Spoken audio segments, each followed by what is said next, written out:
अस्सलाम वालेकुम जी। छोटा सा डेमो है सर, जो आपकी क्यूरी थी कि वो फ़ी वगैरह कैसे होगी, और मैं वो हम बात कर रहे थे इंस्टॉलमेंट्स की, तो उस पे मैं आपको थोड़ा-सा, आवाज़ से ज़्यादा ना क्लियर है आपको मेरी, लेकिन मैं थोड़ा-सा डेमो सा है वो देख लीजिए कि बेसिकली फ़र्स्ट ऑफ ऑल आप ये करते हैं कि बच्चों की फ़ी की टाइप आप जनरेट करते हैं। जैसे कि ये है, और मैंने फॉर एग्ज़ाम्पल आपका फर्स्ट ईयर का बच्चा है, तो उसके लिए मैं एक एकेडमिक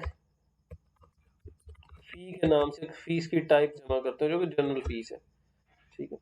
इसका नाम आप कुछ भी रख सकते हैं और जितने मर्ज़ी टाइप के आप कर सकते हैं, इसमें कोई लिमिटेशन नहीं है। आप 10 तरह की फ़ीस भी टाइप भी जनरेट कर सकते हैं, आप फर्स्ट इंस्टॉलमेंट की अमाउंट अलग रख सकते हैं, मतलब ये टोटल आप पे होता है। ठीक। जब आप फ़ीस टाइप क्रिएट करते हैं तो आप नर्सरी यानी कि जितनी भी आपकी क्लासेस आपने बनाई होंगी, क्योंकि इसमें ये क्लास नर्सरी से लेके फर्स्ट ईयर तक क्लासेस जनरेट हैं अभी सिस्टम में। आप 100 तरह की क्लासेस बना सकते हैं इसके अंदर, लाइक आपका बीएससीएस, एमएससीएस, एमसीएस जो भी है, आप सब क्लासेस बना सकते हैं। ठीक है। अब आपको एकेडमिक फीस या किसी भी तरह की फीस, जिस क्लास की जो अमाउंट बेसिक सेट करनी है वो कर सकते हैं। फॉर एग्जांपल इसको करने का अगर देखा जाए, अगर फॉर एग्जांपल कि आपका जो है 1,20,000 रुपया फीस है फर्स्ट ईयर के पहले साल की, या 2,40,000 रुपया फीस है आपके पूरे इसकी फर्स्ट ईयर सेकंड ईयर की, तो आप उसको बड़े आराम से क्या करते हैं कि 2,40 है तो एक महीने की आपकी वो 10,000 बनती है, तो आप फर्स्ट ईयर की अमाउंट वो 10,000 सेट कर लेते हैं। ये आपका बेसिक पहला सेटअप हो जाएगा कि आपने फीस जो पर मंथ है वो सेट कर ली है। जिसकी कोई नई फीस सेट करनी है उसकी आप अमाउंट जीरो सेट कर सकते हैं। देखें, और इसको हम सेव करवा देते हैं। अब ये अमाउंट जो है, ये हमने एकेडमिक फीस के नाम से जो है वो कर ली है। अच्छा, अब सवाल ये आता है कि हर बच्चे का पैकेज जो है वो आपने डिफरेंट सिलेक्ट करना है, तो उसको हम कैसे हैंडल करेंगे? उसमें देखें, ये सिस्टम के अंदर मैनेज स्टूडेंट होता है। ये आप ये बेसिकली जो पैनल मैंने ओपन किया है, जो पोर्टल है, ये एडमिनिस्ट्रेटर पोर्टल है, जो आपके पास होगा, जो आपको सब शो हो रहा होगा। आपके जो यूजर्स यानी कि फ्रंट डेस्क वगैरह है, उनके पास सिर्फ उतनी ज़रूरियात की चीज़ें, आपकी रिक्वायरमेंट के हिसाब से उनको वही ऑप्शन आएंगे जो आप कहेंगे, बाकी उनको नहीं नजर आएंगे। सर मैं यहाँ पे स्टूडेंट लिस्ट में आ जाता हूँ, यहाँ से मैं क्लास सेलेक्ट कर लेता हूँ, फॉर एग्जाम्पल फर्स्ट ईयर है। ये मैंने डेमो के तौर पे एक बच्चा एडमिशन किया हुआ है। ठीक है। ये जब एडमिशन के टाइम पे भी चीज़ें सेट हो सकती है, मैंने पहले एडमिशन किया हुआ तो इसलिए मैंने एडिट किया, अदरवाइज आप ऐड करेंगे तो सारे ऑप्शन एज इट इज आते हैं। अच्छा, फॉर एग्जाम्पल अब बच्चे की फीस थी और आप उसको जो है डिस्काउंट जो है वो 20% देते हैं। अच्छा, इसमें डिस्काउंट भी आप अपनी मर्जी से सेट कर सकते हैं, आप इसमें कोई लिमिटेशन नहीं है कि ये मैंने अभी तक सिर्फ इसकी एंट्रीज जो है वो 5% से 20% की हुई हैं। अब 5%, 2%, 3% भी कर सकते हैं, परसेंटेज भी कर सकते हैं, फिक्स अमाउंट भी कर सकते हैं, फुल आप पे डिपेंड करता है। तो मैंने यहाँ पे परसेंटेज की हुई है, मैं परसेंटेज कर देता हूँ। ठीक है। और बाकी चीज़ें तो मैंने बच्चे का नाम शाम वगैरह पहले सेट किया हुआ है, तो मैं इसको अपडेट कर देता हूँ। अच्छा, अब इस बच्चे के अगेंस्ट जो है हमने उसकी फीस सेट कर दी है। अब जब आपने महीने का वाउचर इसका जनरेट करना है, ये उसका करना है, अब बेसिक तो ये है, जो आपका बेसिक था कि बच्चे को उसके हिसाब से उसकी फीस शो होती है जितना उसको हमने लगाया हुआ है। अच्छा, अब मैं यहाँ पे आता हूँ मैनेज इनवॉइस पे। मैनेज इनवॉइस बेसिकली हमने इनवॉइस यूज किया हुआ है, ये आप इसको वो भी कह सकते हैं, वाउचर भी कह सकते हैं। यहाँ से क्रिएट इनवॉइस पे आता हूँ। यहाँ पे डिफरेंट ऑप्शंस हैं। अगर तो आप बल्क में जनरेट करना चाह रहे हैं, मतलब फर्स्ट ईयर अगर मैं पूरे की चाह रहा हूँ तो मैं कट्टी भी फर्स्ट ईयर की जनरेट कर सकता हूँ, और मैं एक एक स्टूडेंट की चाह रहा हूँ तो एक एक की भी कर सकता हूँ। बल्क में भी अगर मैं करूँगा तो जितने बच्चे होंगे सबको उनका जो जो भी उनके अगेंस्ट उनको आपने लगाया होगा ना डिस्काउंट, वो उसके अकॉर्डिंगली आएगा। लाइक एक बच्चा उसको 20% है और एक बच्चा जो है उसको 30% है, तो डिस्काउंट अगर अप्लाई किया हुआ है तो फिर जो 20% वाला है उसको 20% कटौती के साथ फीस शो होगी, और जो 30% वाला है उसको 30% कटौती के साथ शो होगी। खैर मैं सिंगल इनवॉइस पे आता हूँ। यहाँ से मैं क्लास सेलेक्ट करता हूँ, फर्स्ट ईयर से मैं बच्चा सेलेक्ट करता हूँ। अब मैं उसकी सिर्फ academic fees for example generate करता हूँ।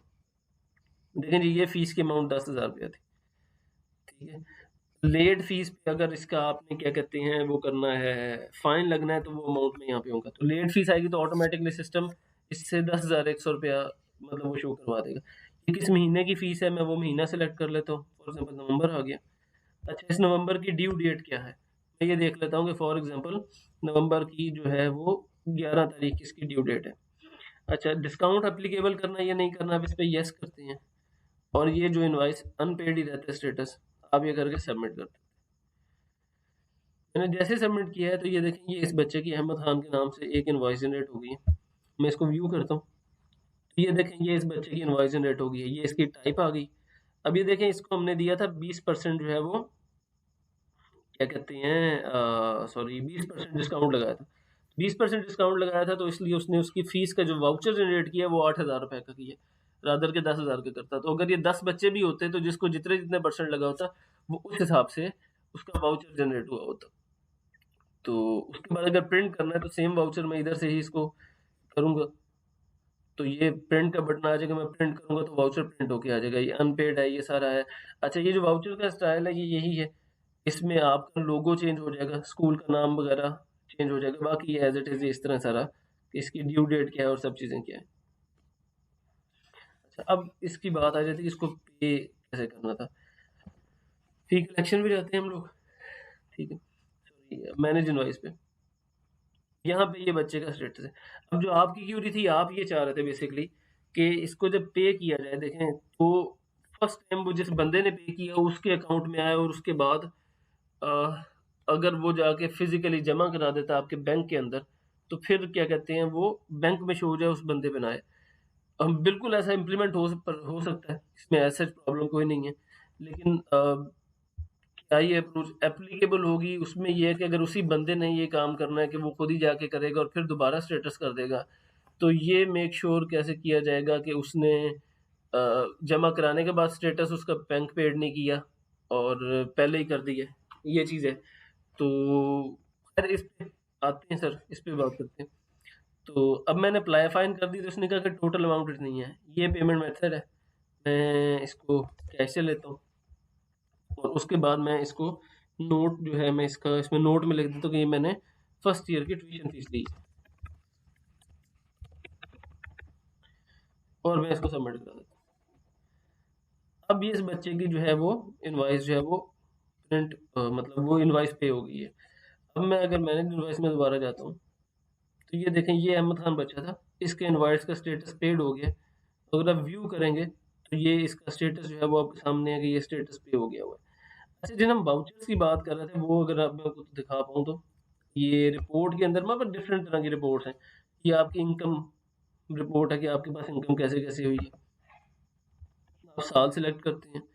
ग्रुप बाय से मुराद है कि डेली बेसिस पे आपने देखना है मंथ कैसे, हम इनकम मेथड पे आ जाते हैं और इसको फाइंड के बटन प्रेस करते हैं।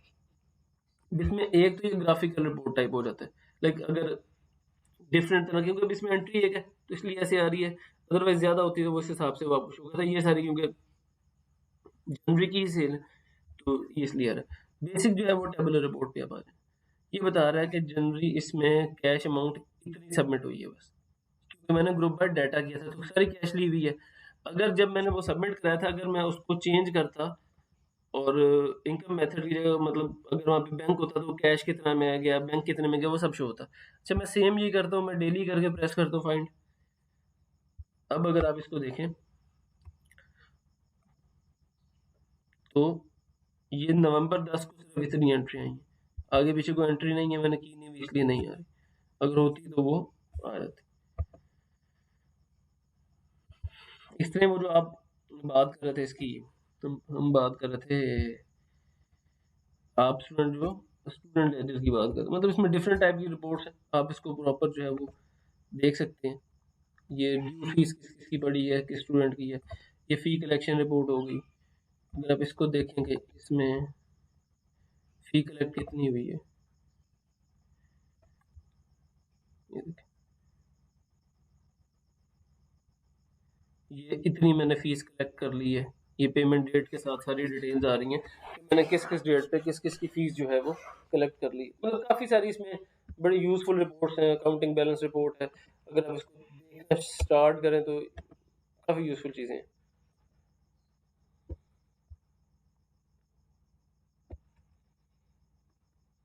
जी, इसकी ग्राफिकल रिपोर्ट आ गई, ये देखें तो डेली बेसिस पे आ रहा है कि मैंने को 10 तो ये एंट्री की है, उसके अलावा इस तरह का सिनेरियो है। और भी एम्प्लॉयज़ की अटेंडेंस, लाइब्रेरी की report, daily transaction report, statement है डेली की आपकी, एग्जाम के रिजल्ट का रिपोर्ट है।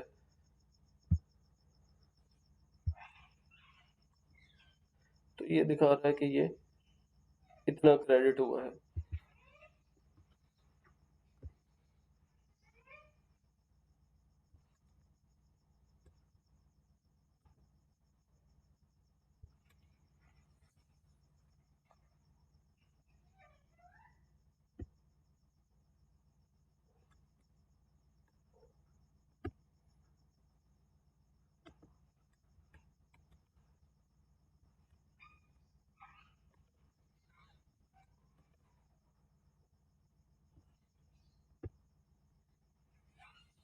ये इस बच्चे की फीस सिलेक्शन की रिपोर्ट आ गई।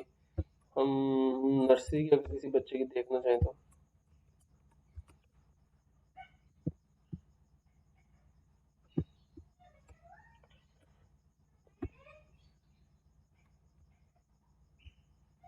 तो ये नर्सरी के हमने इस बच्चे की जो है फी कलेक्ट हो गई हुई है।